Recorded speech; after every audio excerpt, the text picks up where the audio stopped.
Okey, hai semua. Assalamualaikum dan selamat sejahtera. Hari ini kita akan masuk topik yang seterusnya, subtopik yang seterusnya iaitu safety and rules in a biology lab. So today we're going to learn safety and rules in a biology lab. So before that, let's look at our learning standard. Jom kita tengok apa yang kita nak capai. So hari ni kita nak tengok number 1, explain self-protective equipment and their function. Nak terangkan tentang alat pelindungan diri dan fungsi. Secondly, identify and justify substances that can be disposed into the sink. Kita nak identify dan kita nak justify bahan-bahan yang boleh dibuang ke dalam sinki. Dan yang ketiga, and the third one, we're going to identify and justify substances that cannot be disposed into the sink.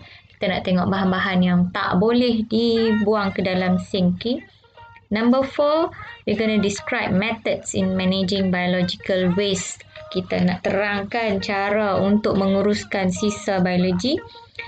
And fifth one, we're going to communicate about steps to manage accidents in a lab. Kita nak berkomunikasi tentang cara-cara nak menguruskan kemalangan dalam makmal. And last one, we're going to conclude safety practices in a lab, in a biology lab. Yang keenam, kita nak merumuskan amalan-amalan keselamatan dalam makmal biologi.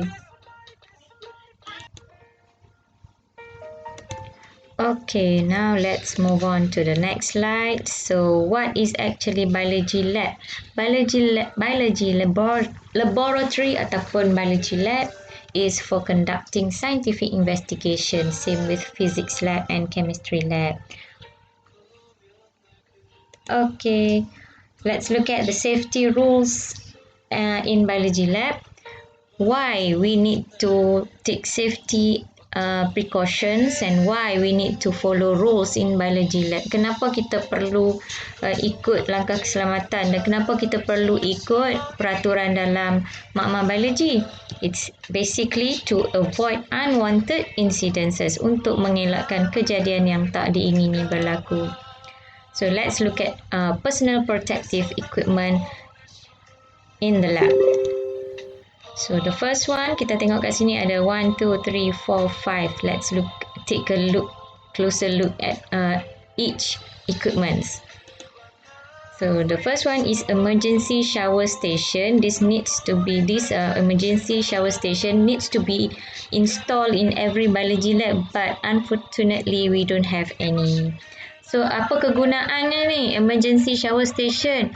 Used when chemicals or hazardous substances come into contact with the skin. Digunakan bila ada bahan kimia atau bahan yang berbahaya kena dekat kulit kita. So kita pilih mandi dekat emergency shower station. So next one is eye wash station. Di bawah shower tu ada satu tempat untuk basuh mata. So the use of eye wash station is to wash the eyes when exposed to chemicals or hazardous substances. Samalah untuk basuh kalau mata tu kena bahan kimia yang berbahaya. So the next one is the fume hood. Fume hood ni gambar dia macam ni ya. So kenapa kita guna fume hood? To avoid breathing in hazardous gases like chlorine, bromine and nitrogen oxide. Kita nak elakkan daripada terhidu gas-gas yang beracun seperti chlorine, bromine dan nitrogen oksida. So, next one, laminar flow hood. Sama tapi fungsi dia berbeza nah. Laminar flow hood is used to provide airflow of filtered air for a clean work area in the laminar flow cabinet. Kita nak pastikan udara ni sentiasa ditapis dan juga bersih untuk memastikan kawasan eksperimen kita tu tidak tercemar. Okay, this one is the biological safety cabinet. Kenapa kita guna biological safety cabinet? It is used to provide an enclosed workspace to study materials that have been contaminated by pathogen. Jadi kalau biological safety cabinet ni gunanya untuk bahan-bahan yang memang dah terkontaminasi ataupun memang yang dah ada pathogen. Kita guna biological safety cabinet. So we have to use suitable equipment based on what we are going to experiment. Okay, next, let's look at personal protective equipment. What do we have to wear before we enter any labs, any biology labs? So the first one, we need to wear goggles to protect our eyes. Kita kena pakai goggles untuk melindungi mata. We need to wear face mask. We need to wear also lab gloves, lab coat, lab shoes, and wash our hands frequently. So, substances that can be disposed into the sink. Apakah bahan-bahan yang boleh dibuang ke dalam sinki? So, the first one is chemicals with pH values 5 to 9. Maksudnya, kita yang boleh dibuang tu bahan-bahan kimia yang nilai pH-nya tu antara 5 hingga 9. Maksudnya, yang tidak terlalu berasid, not too acidic, or not too alkaline. So yang too acidic and too alkaline, that one cannot be disposed into the sink. And then second one, low concentrated liquids and solutions that are harmless. Bahan-bahan ataupun larutan yang berkepekatan rendah yang tidak membahayakan alam sekitar seperti sucrose solution, larutan sucrose, dye solution, larutan pewarna, and distilled water. Okay, next one. Organic solvent such as acetone, alcohol, and benzene. Substances that have a pH value less than 5 or more than 9, that means too acidic or too alkaline. And the third one, chemicals, acids, gases, greases, or oils. Those chemicals cannot be disposed into the sink. And next one, solid waste like chemicals, glass, and rubber, because they. Okay, seterusnya, heavy metals such as mercury. Mercury is we know mercury as toxic materials that can harm human. Mercury ni sebagai satu bahan yang beracun atau berbahaya kepada manusia. And then the next thing that cannot be disposed into the sink is the volatile substances, bahan-bahan yang meruap. And then toxic substances, bahan-bahan toksik. Organic waste, bahan-bahan sisa organik seperti microorganisms and carcasses.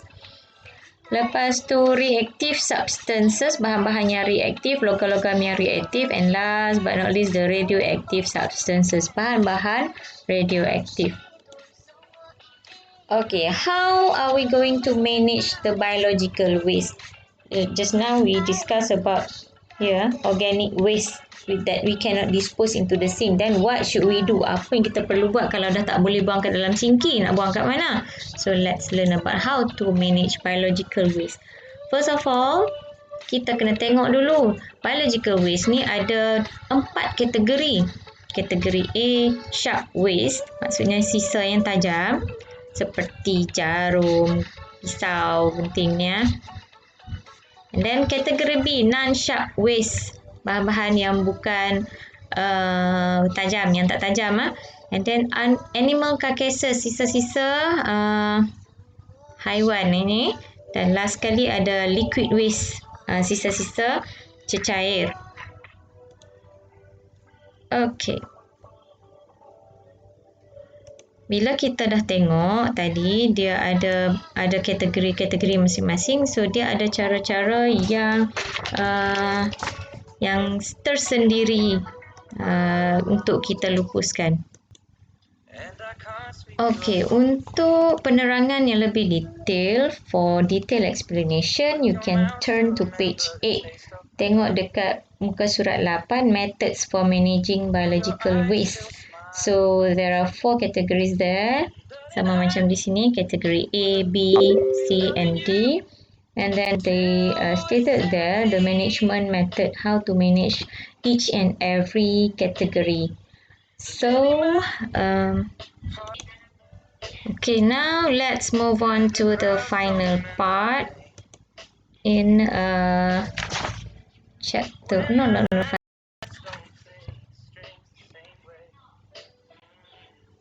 the final part of this session, which is the accidents in the lab. You can turn to page 9 in the textbook. So now let's discuss about the causes of accidents. There are 3 causes of accidents that could happen in the lab. The first one is carelessness. Ada 3 penyebab berlakunya accident ataupun kemalangan dalam mama biologi. Yang pertama, carelessness, kecuaian, negligence sebagai pengabaian, and lack of skills, kekurangan kemahiran. Okay, then let's look at step to handle accidents in the lab. The first one, how to handle general chemical spills. Kalau kita nak tengok ada tumpahan bahan-bahan yang biasa, macam mana kita nak buat? The first one is inform your teacher, bagi tahu cikgu dulu. And then yang kedua, declare the spill area as a restricted area. Bagi tahu ataupun bagi tahu kata itu adalah kawasan yang terlarang. And then prevent the chemical spill from spreading using sand. Ambil pasir dan halang pengaliran chemical tu seterusnya. And then yang keempat, scoop up the chemical spill using appropriate equipment. Gunalah sodok ke apa ke, cedok dan masukkan, dispose it safely in the dustbin. Contoh. Okay, now let's look at mercury spill. This is special case. Mercury, kita tahu mercury is toxic to us. So what usually mercury, tumpahan mercury spill is from the thermometer, thermometer yang kita guna tu. So apa yang kita perlu buat kalau thermometer pecah, thermometer mercury to spill out? So the first one, inform your teacher. The second one, declare the spill area as a restricted area. The third one, sprinkle sulfur, special ingredients, special material to cover the mercury spills. And then the last resort is call the fire and rescue department. They will handle the mercury spill. Okay, next one, practices in a lab. Apa yang kita perlu buat dalam lab? Yang pertama, clothing ethics. Macam tadi kita perlu pakai, we need to wear lab coat, gloves, wear shoes and wear protective glasses or goggles.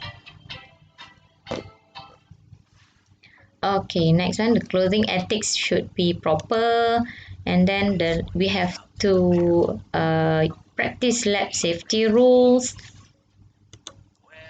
and then we have to take safety measures for fires.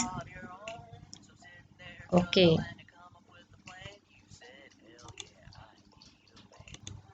Okay, now let's look at safety measures for fires. Kalau berlaku kebakaran, apa perlu buat? What should we do? Number 1, stop work immediately and switch all of nearby power sources. Tutup switch dan stop kerja, tutup switch, and then exit the lab according to the emergency exit plan. Keluar daripada lab, and then call the fire and rescue department. Telefon bomba. Then do not panic and stay calm. And then do not turn back to collect your belonging. Assemble at assembly point dan berkumpul di tempat yang dah ditetapkan. Okay, handling glass and chemicals. Cara bila kita nak kendalikan bahan-bahan kaca dan juga bahan kimia, the first thing is be cautious when handling hot glasses. Hot glassware, maksudnya kalau dah kita tahu benda tu kita dipanaskan, janganlah simply pegang benda-benda yang kita panaskan tu. And then second one, report any damage equipment or glassware to teachers immediately. Beritahu cikgu kalau barang-barang tu rosak ataupun pecah. And the third one, keep flammable chemicals away from fire sources. Kalau benda tu mudah terbakar, janganlah letak dekat dengan api. And then, final one, do not touch, taste and smell chemicals directly. Jangan sentuh, rasa dan hidup bahan-bahan kimia secara direct. Unless you are told to do so. Kalau cikgu suruh tu tak apalah. Kalau cikgu tak suruh, jangan pandai-pandai. So, next one. How to handle live specimen. Macam mana kita nak uruskan, nak menghandle ataupun nak menguruskan spesimen hidup. Yang pertama, use appropriate gloves when handling biological specimen. Guna glove yang sesuai. Specimen that are not harmful and have been dissected should be buried or frozen. Spesimen yang tak berbahaya dan yang dah dibedah tu kita kena tanam ataupun kita kena bekukan. Wash hands with antiseptic detergents before and after experiment. Sebelum mula eksperimen basuh tangan, selepas mula eksperimen pun basuh tangan. And all surfaces and workstations should be cleaned with disinfectant before leaving the lab. Semua permukaan dan juga tempat kerja kita kena bersihkan dengan disinfectant sebelum kita keluar daripada lab. Okay, next one. Kita tengok pula. Emergency help. The following procedures should be followed in the event of an accident. Kalau ada accident, kita kena follow 5 langkah ni. The first one, inform your teacher. Second one, call the fire and rescue emergency number. And third one, remove the victim from the scene. And fourth one, give emergency treatment. And finally, make the place of accident as a restricted area. Jadikan kawasan yang berlaku kemalangan tu sebagai kawasan larangan. And next, let's look at scientific attitudes and noble values. Bila masuk kita ni sebagai ahli sains, kita kena ada scientific attitude, sikap-sikap scientific and noble values dan nilai murni. Antaranya, having interest and curiosity towards the environment. Kita mesti ada minat dan juga perasaan ingin tahu. Second one, being honest and accurate. Jujur dan juga accurate? Accurate, teliti kot. Teliti, accurate. In recording and validating data. Being diligent and persevering. Jadi bijak dan juga persevering ni dia. Okay, jadi seorang yang diligent, bijak dan juga tekun. Okay, and then being responsible about the safety, jadi bertanggungjawab dengan keselamatan diri sendiri, keselamatan orang lain dan juga keselamatan persekitaran. And then the fifth one, appreciate and practicing clean and healthy living. And last one, appreciating the contribution of science and technology. Okay, setakat itu saja untuk pembelajaran hari ini. So, today we have learned about 1.2 safety and rules in biology lab.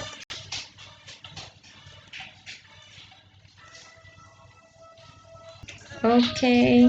We have covered all the 6 learning standards for today. So for detailed explanation, you can always refer to your textbook from page 6 until page 10.